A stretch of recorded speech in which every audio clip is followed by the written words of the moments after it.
With two categorical variables, we're often most interested in a relationship between the two variables. For example, looking at this graph of Titanic passengers survival by class, we have two variables. One of these variables is whether or not a person survived, so survival status, where 1 is survived and 0 is did not survive. Very common way to code categorical variables is using 0 and 1. And the other variable here is class, which goes on to the next line too. So we have first, second, and third class. We can look at this graph just thinking about one variable at a time.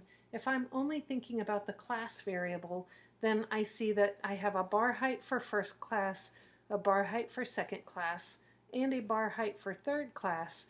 And I can see from this that we have the most third class passengers and the fewest second class passengers, with first class passengers being somewhere in between. If I'm interested in looking at a relationship between these two variables, then I have to compare the proportions, right? So here's the survived in third class out of the total in third class.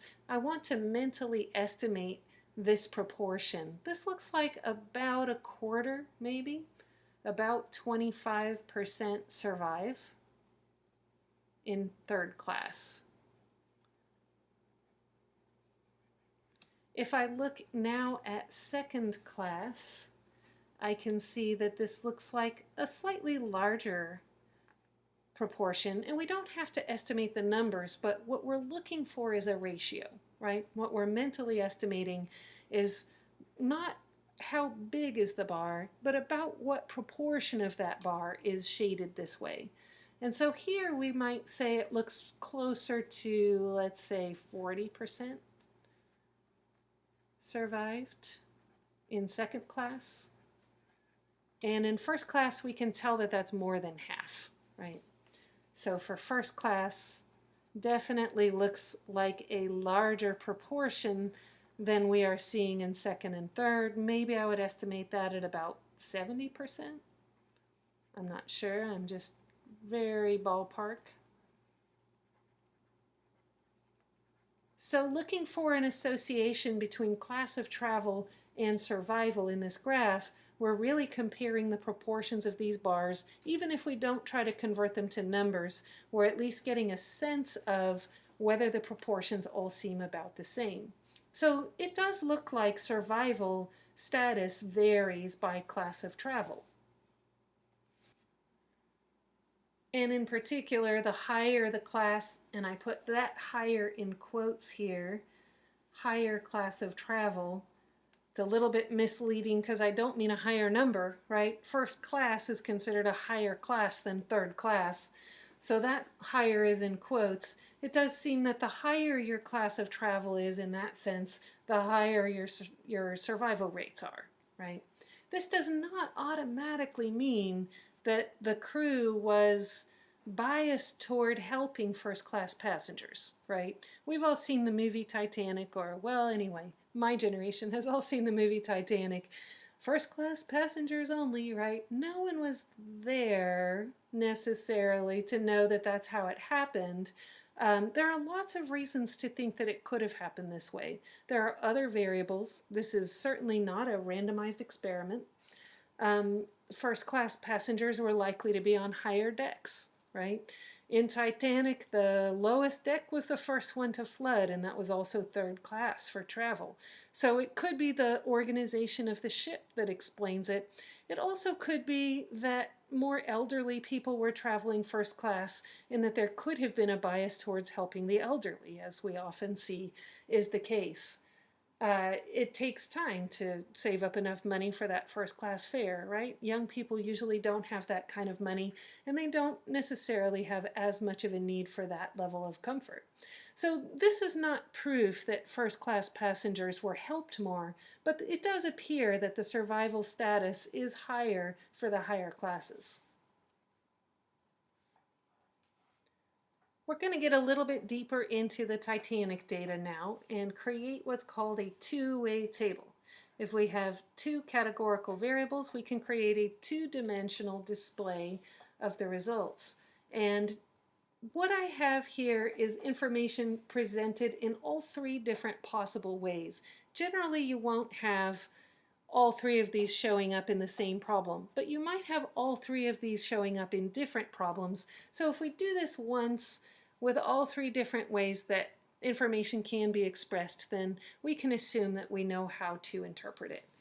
The first one tells us that in first class, so we're looking at first class, 200 passengers survived, 123 did not. So we're given the values for survived and did not survive, and we are not given the total, right? So we don't know the total, but we can figure it out just by adding them up. So 200 plus 123 is going to be 323.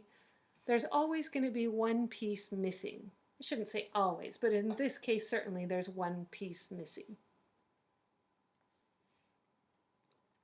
In the second one, we're told in second class there are 277 passengers in all, meaning that this time we're given the total,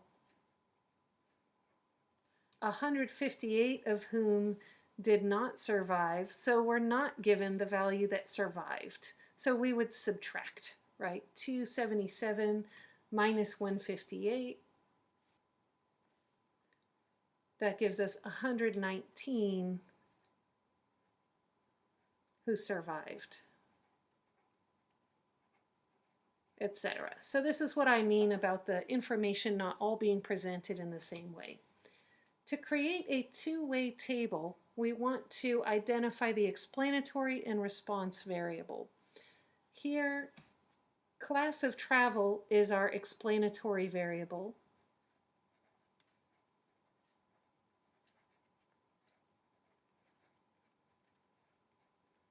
And survived, yes, no, is our response variable.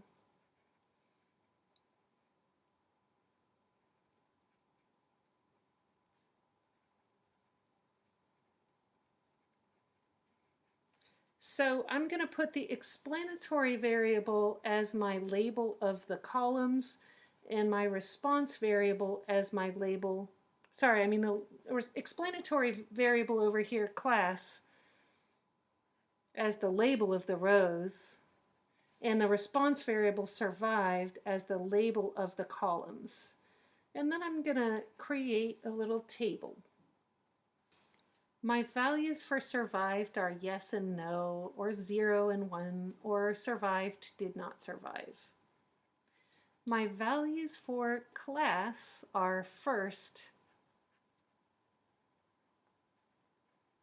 second, and third. So now I'm going to create a table here.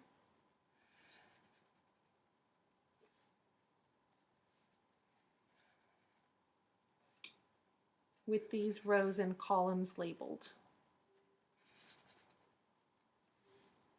And fill in the values that were given. In first class, 200 passengers survived. 123 did not. So over here, I'm also going to have a total of 323. In second class, there were 277 passengers as our total, 158 of whom did not survive. And so we subtracted to find that 119 did survive.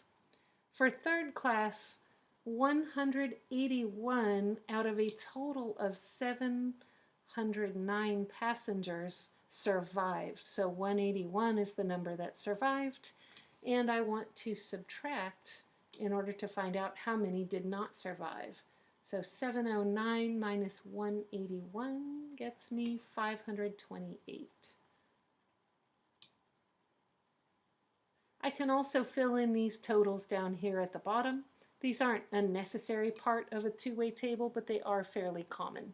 So 500 turns out to be my total number of survivors. 809 is my total number of non-survivors.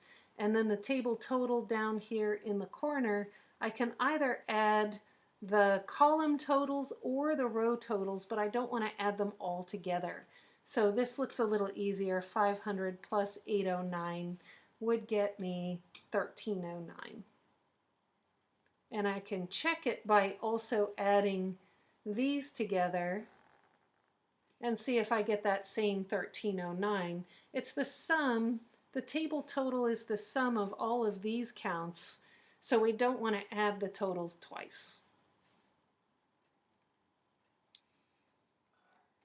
Now that we have all of our information summarized in a two-way table, we're ready to calculate some proportions. We're asked what proportion of all first-class passengers survived. We want to look for the word of first. It defines your universe. What that means is whatever follows the word of is the row or column of the table that you're looking at, and you don't want to pull information from anywhere else. So for example, here we're asked what proportion of all first-class passengers survived. That means that in this table, the only thing I'm going to let myself look at is the row corresponding to first class. I'm not going to pull the numerator or denominator of this ratio from anywhere other than this row. Now, I want the proportion that survived, so that tells me my numerator is survived yes, my denominator is the total. And this is how I know that I want 200 out of 323.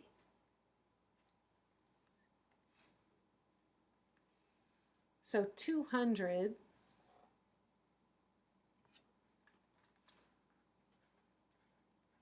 out of 323, let's get that as a proportion.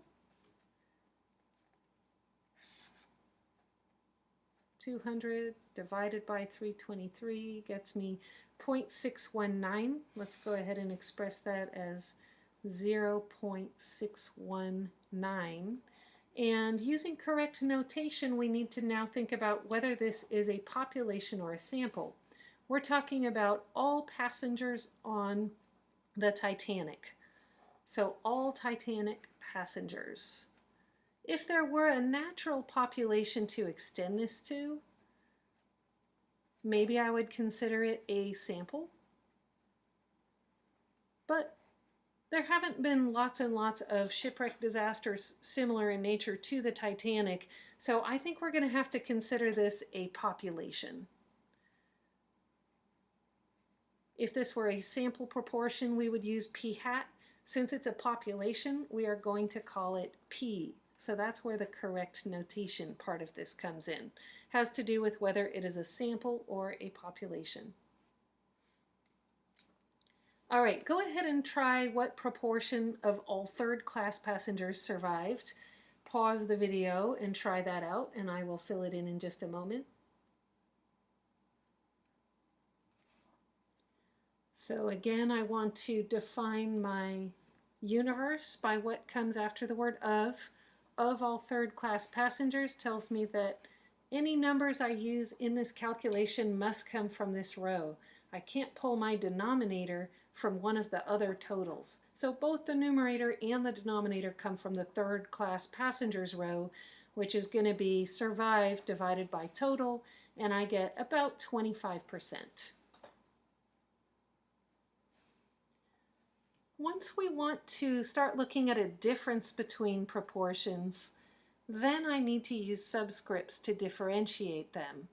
I called both of these p because in each of these I was only calculating one proportion, but I might back up and call the first one p sub 1 and the second one p sub 3. I can tell that in this context the only thing I really need to distinguish them is that one of them has to do with first class and the other has to do with third class. So this is enough of a subscript to differentiate them. The difference between these two proportions, I have to indicate my order of subtraction, and either order is okay. I can do P1 minus P3 or P3 minus P1. Since I'm choosing, I'm going to tend to go in the direction that gives me a positive result. But it's not incorrect to do it in the other order as long as it is properly labeled. So P1 minus P3 is going to be 0.619 minus 0.255, which gets me 0.364. So the correct notation again is the P1 minus P3, and the 0.364 is the value I get for that difference of proportions. Now we have one more thrown in just to make sure we don't do exclusively row proportions. We're asked what proportion of non-survivors were traveling in second class. Note that non-survivors are now our universe, and if I scroll back up to my table, I want to focus only on survived no. That means my numerator and denominator must come from this column. So the proportion of non-survivors traveling in second class, my numerator is 158, my denominator is 809. So for this calculation I can call it P, or if I'm interested in giving it some subscripts, I can do that as well. I can move this equal over a little bit to make some room and fill in non-surviving second class, so maybe an N and a 2, right? It's all dependent on you knowing what your own subscripts mean, or you writing down somewhere what those subscripts mean. So this would be correct notation and a calculation of that proportion. We can back up now and compare what we were talking about rather, with our segmented bar chart earlier. We now have more precise values.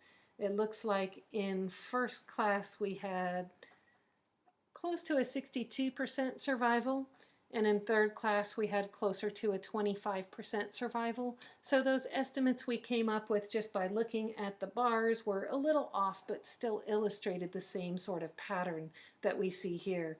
So to interpret this number here, this tells us that 36.4% more survivors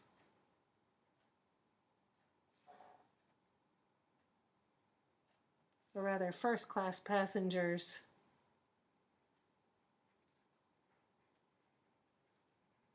than third-class passengers.